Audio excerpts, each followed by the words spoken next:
this is how I see a role-playing game developing through the course of its lifespan. And we'll use a fantasy game as an example because that's what most people are probably familiar with.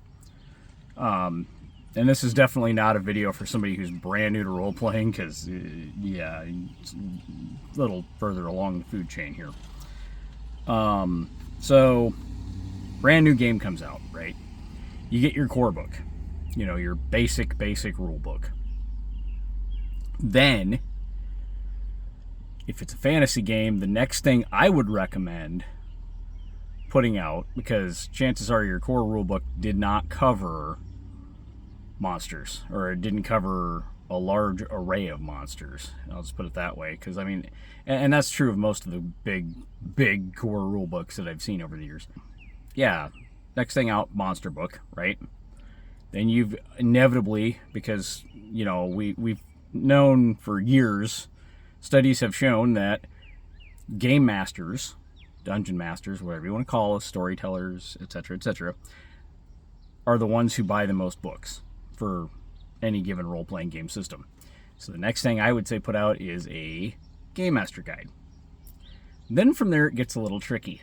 But I want to point out that Paizo with Pathfinder, they do it right. Kobold, Tales of the Valiant, they are doing it right currently, from what I can tell. And there's really no technical right or wrong. You can, if you're in charge of your company, you do whatever you want. You've got a gear guide, and you've got a Cobra book, and you've got the 2 faction books that they just came out with here over the last couple of years. It's a really good example. Power Rangers did it right, but they kind of staggered theirs out a little bit. They had like main book, and then adventure, and then another source book, and then they finally got around to putting out a monster book, which is something I would have done like day 2, but oh well.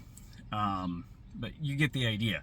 So if you're running a game company, this is my advice from years and years and years in retail, and years of being a game master, being a player, buying books. I've bought a lot of books over the years, guys.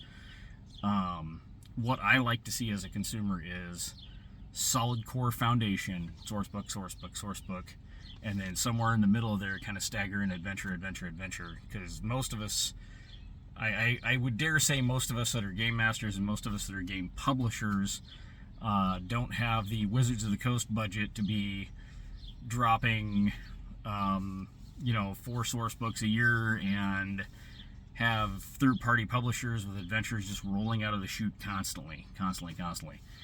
In fact, I would dare say most game companies don't even have third-party publishers working off of their material. I know there are some companies that have like 1 or 2 people that make content for their game aside from like the official content. But yeah, third-party publishers are few and far between, and God bless them because they work so hard. And it's really great when fans love a game enough to keep putting content out for it, right? That's dedication right there. That's the kind of fan, I don't know if the word I want is fan service, but it's the kind of fan service that a lot of us have kind of come to expect over the many years of tabletop role-playing games. That's just what we appreciate. That's what I appreciate. And I can tell you right now, assuming this tariff thing doesn't make a complete and utter mockery of buying and selling products from Sweden here in the United States, for Dragonbane, I am so totally looking forward to the Book of Magic, which was supposedly slated for 2025. I'm not sure where that's at right now. We've been told, there are rumors floating around here and there that there could be an expert rulebook. So basically, like, the Dragonbane core box is the basic set, and then we're going to get this rulebook that's supposed to add like an additional layer of detail on top of the Dragonbane core book, and I'm really excited if that happens, because I think that would be just neato mosquito. And then there's also I guess in Sweden, from what I understand, there's a Monster Boken 2. Now, it's not updated for the newest edition of Drakkar Demeter, at least last I heard.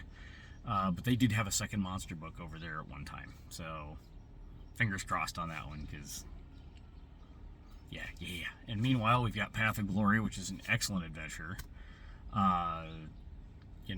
Again, I'll dig deeper into that here sometime, possibly as a solo game or just possibly as a review, without spoilers, because that would be such an easy module to like just kind of ruin it with spoilers, and I don't want to do that because it's really cool. Same thing with a lot of the other adventures, and you can look on YouTube.